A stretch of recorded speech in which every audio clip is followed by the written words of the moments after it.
अस्सलाम वालेकुम स्टूडेंट। आज हमारा अकाउंटिंग सेकेंड ईयर का लेक्चर नंबर 2 है। पिछले लेक्चर में मैंने आप लोगों को पेपर पैटर्न के बारे में बताया था अकाउंटिंग के। मैंने आप लोगों को ये बताया था सेक्शन ए में हमारा क्या आएगा, सेक्शन बी हमारा किस तरीके से होगा, सेक्शन सी हमारा किस तरीके से होगा। उसको थोड़ा सा मैं जल्दी दोबारा से एक्सप्लेन कर देता हूँ। सेक्शन ए हमारा 20 मार्क्स का था, एमसीक्यूज 20 एमसीक्यूज आएंगे। सेक्शन बी हमारा जो है वो हमारा 50 मार्क्स का है, उसके अंदर हमें 5 शॉर्ट क्वेश्चन आंसर अटेम्प्ट करने पड़ेंगे। और फिर हमारा सेक्शन सी आता है जिसके अंदर हमें 2 क्वेश्चन अटेम्प्ट करने पड़ेंगे डिटेल, जबकि 3 क्वेश्चन नॉर्मली हमारे आते हैं। अच्छा, एक 2 साल पहले भी इंटर बोर्ड वालों ने कुछ इस टाइप की स्कीम निकाली थी कि उन्होंने सेक्शन सी के अंदर ए बी सी 3 पार्ट देने के बजाय एक ही क्वेश्चन दे दिया था और वो हमारा कंपलसरी कर दिया था उन्होंने। तो ऐसा भी पॉसिबल है कि आप लोगों का सेक्शन सी जो है उसमें 3 पार्ट ना आए, एक ही क्वेश्चन आए, 30 मार्क्स का आए और वो कंपलसरी हो। टॉपिक आप लोगों को फौरन दिमाग में आया होगा कि वो जो क्वेश्चन हमारा सेक्शन सी में आया था जो कंपलसरी था वो किस चैप्टर से आया था, वो हमारा इसी चैप्टर से आया था, डेप्रिसिएशन से। सेक्शन सी का ये हमारा मोस्ट इंपॉर्टेंट चैप्टर है। ज्यादातर आप लोग अगर पास पेपर आप लोगों ने परचेज कर लिए होंगे तो आप लोग उसके अंदर देखेंगे कि सेक्शन सी के अंदर हमारा सबसे ज्यादा आने वाला टॉपिक डेप्रिसिएशन है। डेप्रिसिएशन के बारे में थोड़ी सी दोबारा एक्सप्लेनेशन दे देता हूं। डेप्रिसिएशन कहते किसको है? फर्स्ट ईयर के अंदर फाइनेंशियल स्टेटमेंट में हम लोग एक एडजस्टिंग एंट्रीज बनाते थे, depreciation expense debit, allowance for depreciation credit. मेरे जो फर्स्ट ईयर के स्टूडेंट हैं उनको याद होगा कि मैंने उनको बताया था कि जब तुम लोग सेकंड ईयर में आओगे तो ये हमारा डेप्रिसिएशन जो है ये हमारा पूरा एक चैप्टर है और वो चीज आज हमारे सामने आ चुकी है। अच्छा, रिक्वायरमेंट की तरफ जाने से पहले कि इसके अंदर क्या क्या चीजें आती हैं, पहले मैं आप लोगों को यह समझा देता हूं कि डेप्रिसिएशन कहते किसको है। पिछले वाले लेक्चर में मैं ये बात रिपीट कर चुका था। डेप्रिसिएशन का मतलब होता है हम अपने फिक्स एसेट्स मींस जिनकी लाइफ 1 साल से नॉर्मली ज्यादा होती है, फर्नीचर, मशीन, इक्विपमेंट, बिल्डिंग, ये एग्जांपल्स हैं फिक्स एसेट्स की। इसके अलावा भी फिक्स एसेट्स होते हैं, लेकिन नॉर्मली ये एग्जांपल्स ऐसी हैं जो हमें अपने घर में, अपने ऑफिस में नजर आती हैं। इन फिक्स एसेट्स को हम लोग ये देखते हैं कि जैसे जैसे हम इनको यूज करते हैं, हमने नया परचेस किया, हमने इनको यूज करना शुरू किया, यूज करने के बाद जब हम इनको सेल करने जाते हैं तो मार्केट में इसकी वैल्यू कम लग रही होती है। इसका रीजन क्या है? मार्केट में वैल्यू क्यों कम लग रही होती है? क्योंकि जैसे जैसे हम इसको इस्तेमाल करते हैं ग्रेजुअली इसकी वैल्यू क्या हो जाती है? डाउन हो जाती है। डाउन होने की वजह से ये चीज हम लोग एक टर्म इस्तेमाल करते हैं बिजनेस में, सेकंड हैंड है, न्यू नहीं है, सेकंड हैंड है। सेकंड हैंड चीज की वैल्यू हमेशा क्या लगती है? कम लगती है। तो वैल्यू क्यों कम लग रही है? क्योंकि इसकी एक तो लाइफ कम हो चुकी है, इसके अंदर कुछ ना कुछ वेयर एंड टेयर आ चुका है, जिसकी वजह से इसकी वो वैल्यू नहीं लग रही होती जो न्यू की वैल्यू होती है। ये जो वैल्यू गिरती है यूज होने की वजह से किसी भी फिक्स एसेट्स की, इसको क्या नाम दिया जाता है? डेप्रिसिएशन का। डेप्रिसिएशन की कैलकुलेशन आप लोगों के सिलेबस के अंदर कितने अलग अलग मेथड्स हैं डेप्रिसिएशन की कैलकुलेशन के? 4 मेथड्स हैं। ये यहां पे मैंने नंबर वाइज मेंशन किए हुए 4 मेथड्स हैं। काफी ज्यादा नंबर 1, नंबर 3 और नंबर 4 के अंदर बहुत ज्यादा सिमिलैरिटीज हैं। 4 मेथड कौन कौन से हैं और साथ साथ मैं आपको यह भी बताऊंगा कि इनको ये नाम क्यों दिया गया। हमारा पहला और सबसे इंपॉर्टेंट मेथड जो है डेप्रिसिएशन की कैलकुलेशन का, जो आप लोग अगर पास पेपर्स को देखेंगे अपने तो उसमें भी आप लोगों को ये मेथड बार बार नजर आएगा, इसको हम कहते हैं स्ट्रेट लाइन मेथड। अच्छा, मैं साथ साथ हर मेथड के वो नाम भी लिखता जा रहा हूं कि ये मेथड जो है ये इस नाम से भी आ सकता है, ये मेथड इस नाम से भी आ सकता है। तो ये चीज आप लोगों को जहन में रखनी है। मिसाल के तौर पे अगर मैंने यहां पे सिर्फ लिख दिया स्ट्रेट लाइन मेथड, आप लोगों ने स्ट्रेट लाइन मेथड को पूरा समझ लिया, मैंने इसका दूसरा नाम नहीं बताया। एग्जाम में आप लोगों के सामने पेपर आया, उसके अंदर रिक्वायरमेंट लिखी भी आई कि डेप्रिसिएशन को कैलकुलेट करें फिक्स इंस्टॉलमेंट मेथड से। स्टूडेंट का दिमाग घूम गया, उसके दिमाग में फौरन ये आया फिक्स इंस्टॉलमेंट मेथड, भाई ये क्या होता है?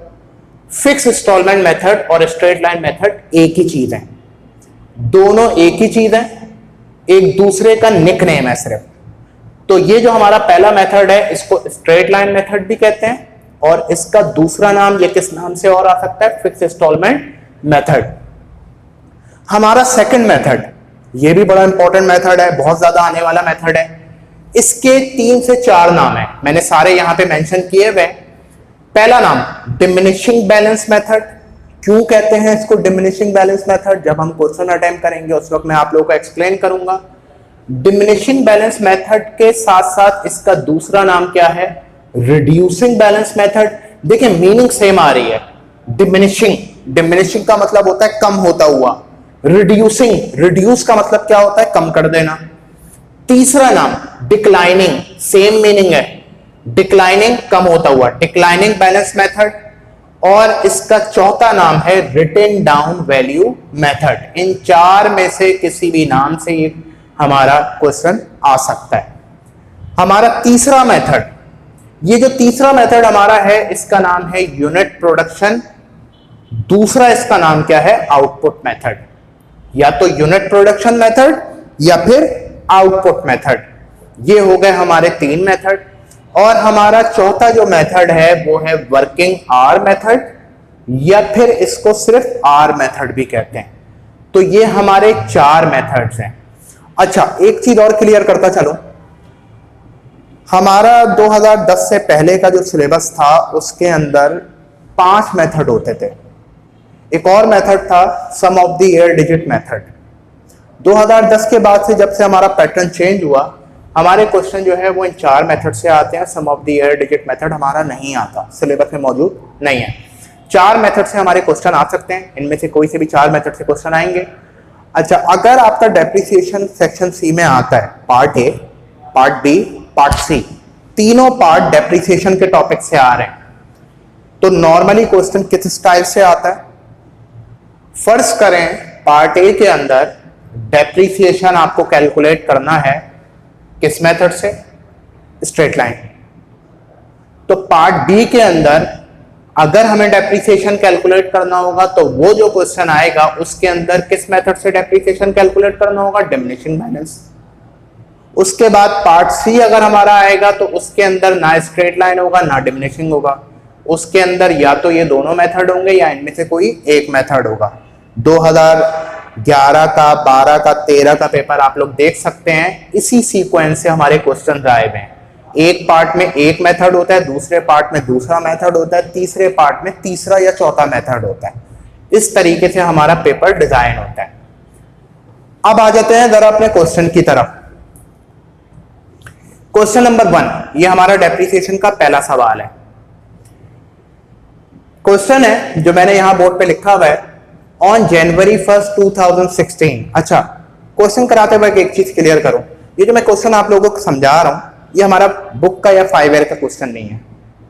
ये बुक का या 5 ईयर का क्वेश्चन नहीं है, ये मेरा एक प्रैक्टिस क्वेश्चन है जो मैं सिर्फ समझाने के लिए कह रहा हूं। 1-2 लेक्चर्स के बाद हम लोग पास पेपर्स की तरफ आ जाएंगे, और पास पेपर तो आप लोगों के पास मैंने पहले भी कहा था होने जरूरी है। क्वेश्चन नंबर 1 लिखा हुआ है ऑन जनवरी 1, 2016। इंपॉर्टेंट बात, ऑन जनवरी 1, 2016।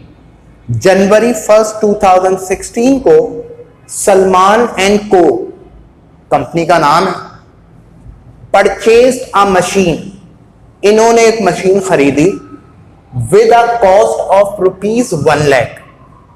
कितने की मशीन इन्होंने खरीदी? 1 लाख रुपए की। Having a useful life 10 years, इसकी जो लाइफ है वो 10 साल है।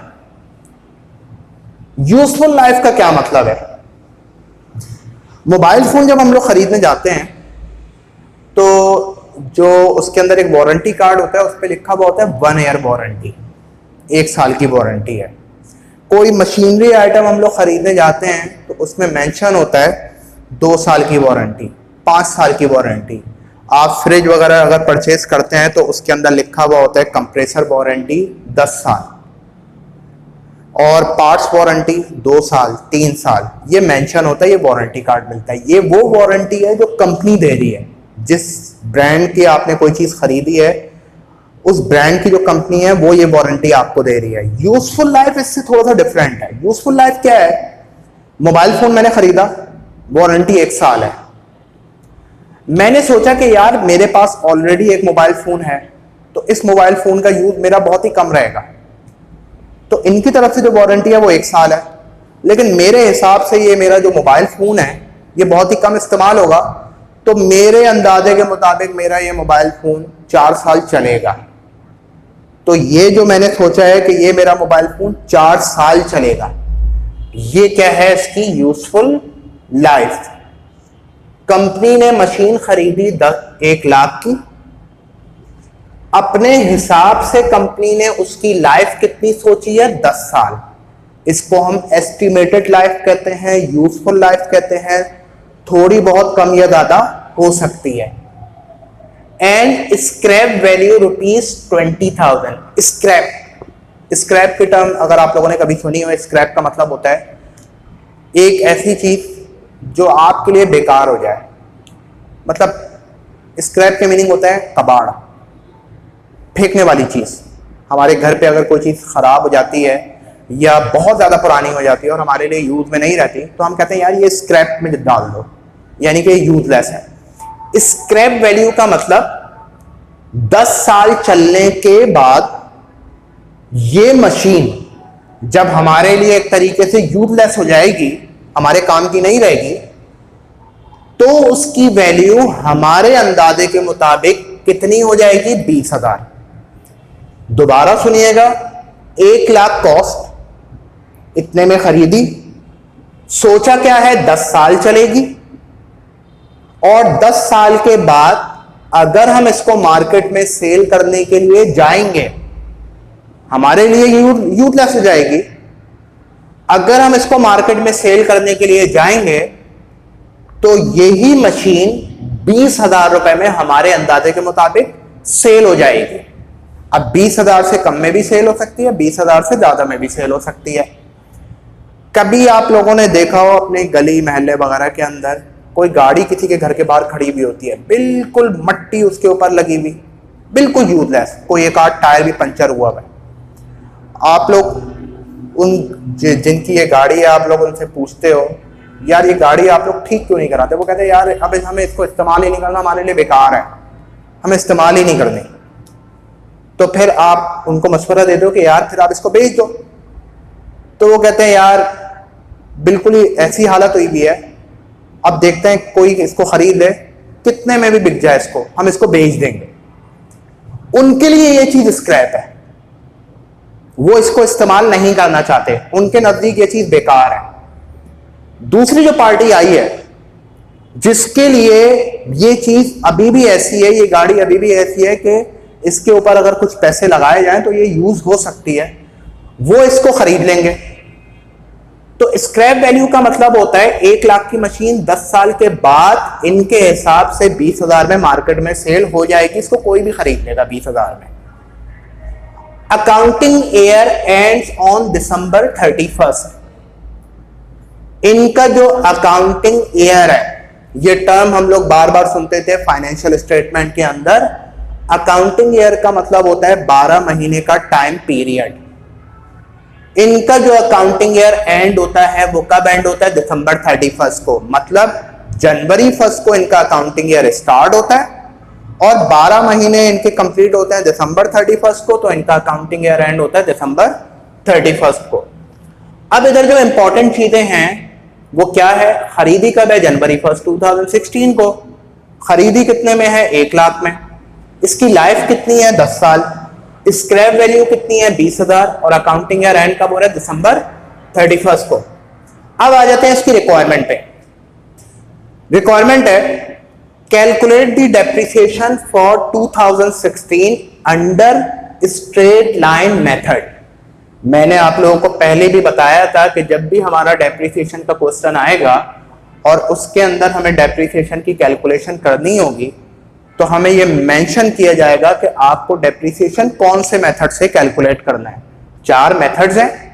यहां पे रिक्वायरमेंट में क्या मेंशन है? डेप्रिसिएशन को कैलकुलेट करें, 2016 का डेप्रिसिएशन निकालें, यह बताएं कि 2016 में इस मशीन की वैल्यू कितनी डाउन हुई है, किस मेथड से डेप्रिसिएशन निकालना है? Under the straight line method, straight line method से।